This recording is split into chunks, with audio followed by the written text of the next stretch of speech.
नमस्कार, मेरा नाम निखिल ओखदे है और मैं सॉफ्टवेयर इंजीनियर हूँ। आज हम जिस चीज़ के लिए यहाँ पे जमा हुए हैं उसका टॉपिक यूनिवर्सल ब्रदरहुड है।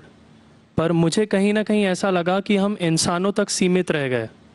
मेरा ऐसा कहना है कि हम इंसानों में कुछ इंसान ऐसे भी हैं जिनकी कुछ फीलिंग्स या जिनको जानवरों के बारे में भी थोड़ी फीलिंग्स हैं, और अगर आप उन्हें हर्ट करते हैं तो ये उस इंसान के रिलीजन के प्रति जाना है। तो मेरा ये मानना है कि भगवान कुछ नहीं है, सिर्फ एक यूनिवर्सल ब्रदरहुड का माध्यम है ताकि एक भगवान को हम पूजें या इबादत करें और इसके थ्रू हम यूनाइट हो जाएं। तो मेरा सवाल ये है कि हम हमेशा भगवान को इस तरह तोलते हैं कि उसे इंसान की तरह फीलिंग्स हैं, वो हमें सज़ा देता है, हमें रिवॉर्ड करता है, पर हमारे अलावा इस यूनिवर्स में, मैं उस वर्ड पे स्ट्रेस करूँगा, यूनिवर्स में जानवर भी हैं जिनका काम इस भगवान के बिना चल रहा है, जिनमें कोई फीलिंग्स नहीं है, ना वो कुरान पढ़ते हैं ना बाइबल पढ़ते हैं। वो भी जीवित हैं, हम भी जीवित हैं। हमें एक गुमान हो गया है कि हम थोड़े स्मार्ट हैं, पर वो भी इस सृष्टि का हिस्सा हैं। तो इस यूनिवर्सल ब्रदरहुड में उनके प्रति हमारी भावनाएं के बारे में कुछ जिक्र, और मैं जानना चाहूँगा कि क्या पैंथीज़म इसका एक सॉल्यूशन नहीं है, क्योंकि इसमें हम किसी एक इंडिविजुअल को वर्शिप नहीं करते। जैसा कि जुडाइज़म में कहा गया है कि I am a jealous God, और एक जेलस एक ऐसा इमोशन नहीं है जिसे हम पूज सकें मेरे हिसाब से। पर अगर हम पैंथीज़म को एक सोल्यूशन माने तो ये एक ऐसी चीज़ है जो हमेशा रही है। पेड़ हमेशा रहे हैं, ये यूनिवर्स हमेशा रहा है, और जबकि धारणाएं, डेफिनेशंस भगवान की हमेशा बदलती रही हैं। तो अगर हम गॉड को कांस्टेंट के रूप में देखना चाहते हैं और इसे एक माध्यम बनाना चाहते हैं आपसी भाईचारे का, आलमी भाईचारे का, तो क्या पैंथीज़म इसका एक सॉल्यूशन नहीं है? भाई साहब ने सवाल पूछा कि यूनिवर्सल ब्रदरहुड हम सिर्फ इंसानों तक महदूद रह गए हैं, क्या जानवर में जान नहीं है? और ये भगवान को हमने खुद बनाया ताकि आलमी भाईचारा रहे, लेकिन क्या पैंथीज़म इसका सल्यूशन नहीं है कि भगवान को हम दूसरे रूप में देखें? भाई साहब का अच्छा सवाल है। सवाल के दो हिस्से हैं। पहला एक हिस्सा है कि यूनिवर्सल ब्रदरहुड सिर्फ महदूद इंसानों तक क्यों, जानवर पेड़ पौधों को क्यों नहीं लिया गया? दूसरा सवाल, क्या पैंथीज़म इसका सल्यूशन नहीं है? पहले सवाल का जवाब कि यूनिवर्सल ब्रदरहुड, आलमी भाईचारा के अंदर हम बाकी जीवित चीज़ों को क्यों नहीं लेते? अगर लेंगे तो जीना ही मुमकिन नहीं है। अगर हम लेंगे बाकी जीवित चीज़ों को, हम आलमी भाईचारे में लेंगे, तो आपको यहाँ खड़े रहना भी मुमकिन नहीं है 5 मिनट तक के। क्यों मैं बोलूँगा? क्योंकि मैं डॉक्टर हूँ। भाईचारा का एक उसूल है कि दूसरे भाई का कत्ल मत करो, उसूल है क्या नहीं? ठीक है, आप सांस ले रहे अभी, सांस ले रहे ना? आप जब सांस लेते लाखों जर्म्स का कत्ल कर रहे हैं आप कैसे भाई? ये लाखों लोग का कत्ल कर रहे जीने के लिए, ये कैसा भाईचारा है? तो इसीलिए भाईचारे का डेफिनेशन जरा हम बराबर तौर से समझ ले, फिर हम डिस्कस करें। क्योंकि अगर आप कहेंगे हर जीवित चीज मेरे भाई है, तो आप भाईचारे के खिलाफ। कोई भाईचारा में ये नहीं है कि दूसरों का कत्ल करो अपने आप को जिंदा रखने के लिए। कभी भी इस्लाम में ये नहीं कहा गया है कि दूसरों को दबाओ अपने आप को ऊंचा करने के लिए। और मैं अल्लाह के रसूल की एक मिसाल दूंगा आपको। अल्लाह के रसूल फरमाते हैं, आप जब देखते हैं एक खजूर का दरख्त, पाम ट्री, वो एक मोमिन की मिसाल है, मुस्लिम की मिसाल है, तो साहबा सोचते इसका क्या मतलब? क्यों एक खजूर का दरख्त, पाम ट्री को मुस्लिम कह रहे? समझ में नहीं उनको। आज हम जानते हैं, उस टाइम अल्लाह के रसूल ने कहा, कोई भी पेड़ पौधे जब भी बढ़ते ऊपर, वो क्या करते हैं? आजू बाजू पेड़ को हटाते हैं, फिर ही बढ़ते हैं। नीचे जाते हैं, अपने पौधों को, रूट्स को एक्सपैंड करते हैं। इसीलिए आप देखेंगे म्युनिसिपैलिटी क्रैक्स को तोड़ती है, मजबूत कर रही है। क्यों? वो पेड़ बढ़ता है तो क्रैक हो जाता है, फिर से टाइल लगाते हैं। जितना पौधा बढ़ता है, जितना पेड़ बढ़ता है, उतना आजू बाजू नुकसान करता है। एक वाहिद दरख्त है पाम ट्री, जो जितना ऊंचा जाता है दूसरे को नुकसान नहीं पहुंचे, सीधा जाता है। बाकी लोग यहाँ जाते वहां जाते, इसके घर में घुसते उसके घर में घुसते। ऊपर जाते सीधा, किसी को तकलीफ नहीं देते, नीचे भी जाते सीधा, आजू बाजू घूमते नहीं। अगर आप अपने आप को बड़ा बनने के लिए दूसरों को दबाएंगे, ये मुस्लिम नहीं। तो अगर मैं मानूं आपकी बात को कि हर जीवित इंसान को भाईचारा करूं, तो मुझे जीने का हक ही नहीं, किसी को जीने का हक नहीं है। लेकिन उसका मतलब ये नहीं कि हम दूसरे जीवित लोग को तकलीफ पहुंचाए जानबूझ के। इसीलिए इस्लाम में जब मोहम्मद सल्लल्लाहु अलैहि वसल्लम पैगाम दिए अरब देशों में, अरब मुमालिक में, तो लोग ने कहा ये कैसा इंसान है। जब अल्लाह के रसूल ने कहा कि ऊंट के ऊपर ज्यादा वजन मत डालो, हराम है, घोड़े को ज्यादा तकलीफ मत दो, तो लोग कहने लगे ये तो अभी इंसानों की हुकूक की बात कर रहा था, अभी जानवरों के हुकूक की बात कर रहा है। अल्लाह के रसूल फरमाते जब एक शख्स आग उगाता, मुझे आग को बुझाओ, क्यों? उधर चींटियां मर रहे हैं।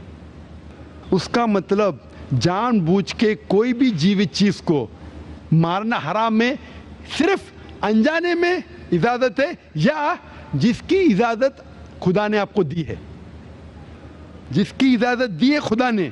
मिसाल के तौर पे मनुस्मृति में चैप्टर नंबर 5 श्लोका नंबर 31 में लिखा गया है कि खुदा ने कुछ जानवरों को बनाए खाने के लिए और किसको खुराक बनने के लिए, some to be eaten some to ईट।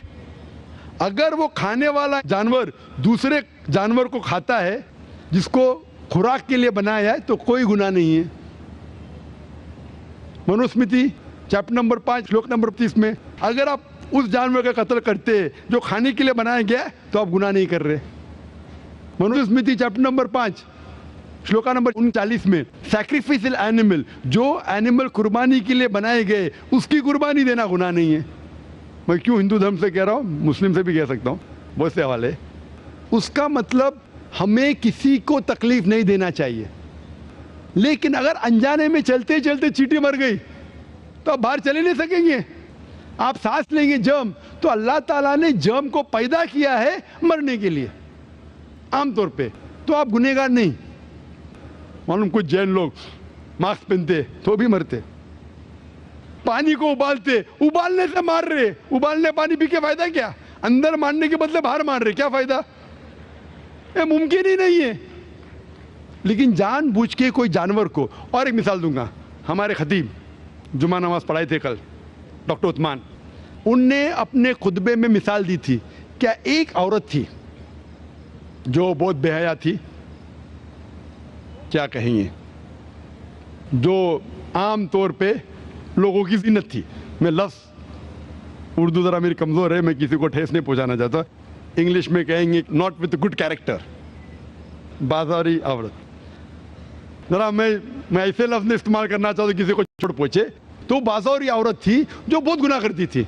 लेकिन एक वक्त एक कुत्ते को पानी पिलाया तो अल्लाह के रसूल फरमाते सिर्फ वो एक अच्छे अमल के वजह से खुदा ने उसे जन्नत में डाला।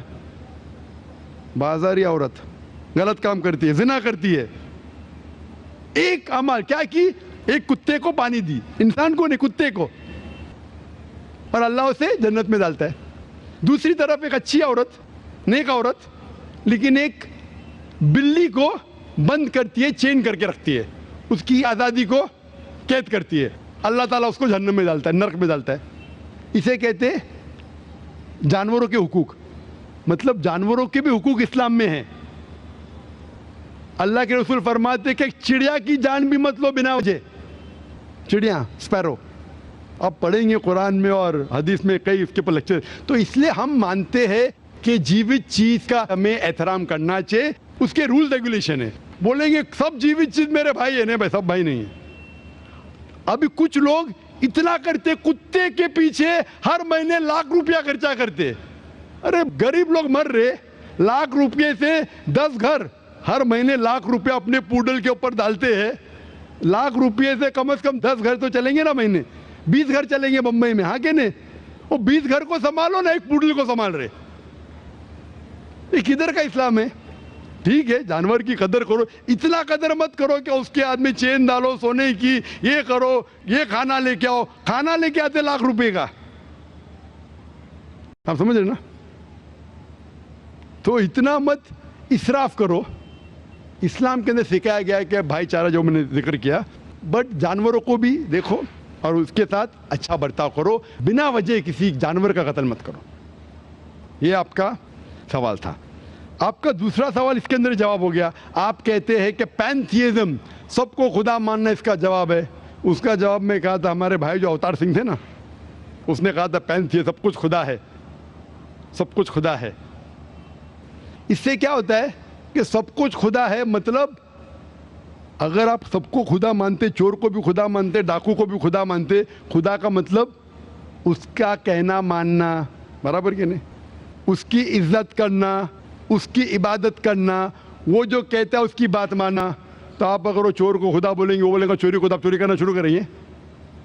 وہ بلاತ್ಕಾರ کرنے والا کہیں گے آپ سے, آپ اس کو خدا بولیں گے, چل میں بلاತ್ಕಾರ کر آپ کریں گے. تو اسی طرح یہ ان لاجیکل ہے. خدا ایک ہے اور صرف اس کی عبادت کرنا چاہیے. اور یہ جو فلسفی ہے, یہ فلسفی جو آپ بول رہے کدھر سے آئی, اسے کہتے ہیں اینتھروپومورفزم. کیا کہتے ہیں؟ اینتھروپومورفزم مطلب گاڈ نے ہر چیز کی شکل حاصل کی, اور اس کے اندر ایک فلسفی ہے کہ خدا اتنا پاک, اتنا نیک, وہ جانتا نہیں کہ کس طریقے سے انسان کو تکلیف ہوتی ہے. اور یہ اینتھروپومورفزم جو فلسفی ہے, خدا الگ الگ چیز میں شامل ہوتے ہیں. اور کئی مذہب اسلام کے علاوہ, کوئی مذہب کہتا ہے کہ خدا ایک بار انسان کا روپ حاصل کیا, کچھ مذہب کہتے ہیں انیک بار. اور ان کی لاجک ہے کہ خدا اتنا پاک, اتنا نیک, اتنا مہان, اسے پتہ نہیں انسان کی تکلیف کیا ہے, انسان کو کس چیز کا برا لگتا ہے. اتنا نیک, اتنے پاک, انسان کو درد کیسا ہوتا ہے, انسان کو تکلیف کیسا ہوتی. تو یہ خدا جو نیک اور پاک ہے, جاننے کے لیے انسان کے اصول کیا ہونا چاہیے, وہ انسان کا روپ دھارن کرتے. یہ فلسفی ہے اینتھروپومورفزم کی. اوپر سے لگتا ہے بہت لاجیکل ہے, خدا اتنا نیک, اتنا پاک, اتنا دیالو, وہ جانتا نہیں بیچارے انسانوں کی کیا تکلیف ہے, کیا مجبوری ہے, کیا مشکلات ہے. تو انسان کا روپ دھارن کیا لکھنے کے لیے کیا انسان کے لیے اچھا ہے برا ہے. اوپر سے دیکھیں تو بہت اچھا لگتا ہے, لیکن تحقیق کریں گے منطق سے تو ایک دم ہی غلط. مثال کے طور پہ اگر میں نے ایک ڈی وی ڈی پلیئر بنایا, ڈی وی ڈی پلیئر, کیا مجھے ضروری ہے کہ میں ڈی وی ڈی پلیئر بنوں یہ جاننے کے لیے ڈی وی ڈی پلیئر کے لیے کیا اچھا ہے کیا برا ہے؟ ضروری ہے نہیں. میں ایک انسٹرکشن مینیول لکھوں گا کہ ڈی وی ڈی پلیئر کو پلے کرنے کے لیے ڈی وی ڈی ڈالو, پلے کا بٹن دباؤ, سکپ کرنے کا سکپ کا بٹن دباؤ, سٹاپ کرنے کا سٹاپ کا بٹن دباؤ. پانی میں مت ڈالو, خراب ہو جائے گا. اوپر سے مت پھینکو, خراب ہو جائے گا. مجھے ڈی وی ڈی پلیئر بننے کی ضرورت نہیں. اسی طریقے سے خدا ہمارا خالق ہے, ہمارا بنانے والا ہے, ہمارا پیدا کرنے والا ہے, اس کو انسان بننے کی ضرورت ہی نہیں. وہ کیا کرتا ہے؟ انسٹرکشن مینیول لکھتا ہے انسان کے لیے کیا اچھا ہے کیا برا ہے, کیا کھانا چاہیے کیا نہیں کھانا چاہیے, کیسا عبادت کرنا چاہیے. اور اس خدا کا آخری انسٹرکشن مینیول ہے قرآن. اس ایشور, اس بھگوان, اس اللہ, اس خدا کا آخری انسٹرکشن مینیول ہے قرآن. اس قرآن مجید میں لکھا ہے آپ کے لیے کیا اچھا ہے کیا برا ہے, کس طریقے سے جانور سے اچھا برتاؤ کرنا چاہیے, کس طریقے سے بھائی چارہ بڑھنا چاہیے, کس طریقے سے غریبوں کی مدد کرنا چاہیے, سب لکھا ہے اس میں. خدا کو خود انسان بننے کی ضرورت نہیں, کیونکہ وہ ہمارا خالق ہے, ہمارا مالک ہے. تو اسی لیے یہ پینتھیزم فلسفی از ٹوٹلی رانگ. اور وید میں کدھر نہیں لکھا ہے, آپ جائیں گے دوسری کتابوں میں لکھا ہے, آپ اگر دیکھیں گے میری کیسٹ ہندوازم اینڈ اسلام پہ, لیکن وہ کتابیں وید سے اونچی نہیں ہیں. وید میں صرف لکھا ہے توحید کے بارے میں, ایک خدا کے بارے میں, ایک کم ست وپرا بہودا ویدانتے, خدا ایک ہے. اس کو نام علیحدہ دے سکتے آپ, لیکن خدا ایک ہے, اس کی صفت آپ بیان کر سکتے ہیں. اور وہ ایک خدا ہے نہ تصفتی ماستی, اس کا کوئی عکس نہیں ہے, نہ کوئی پکچر ہے, نہ کوئی پینٹنگ ہے, نہ کوئی مورتی ہے, نہ کوئی اسٹیچو ہے.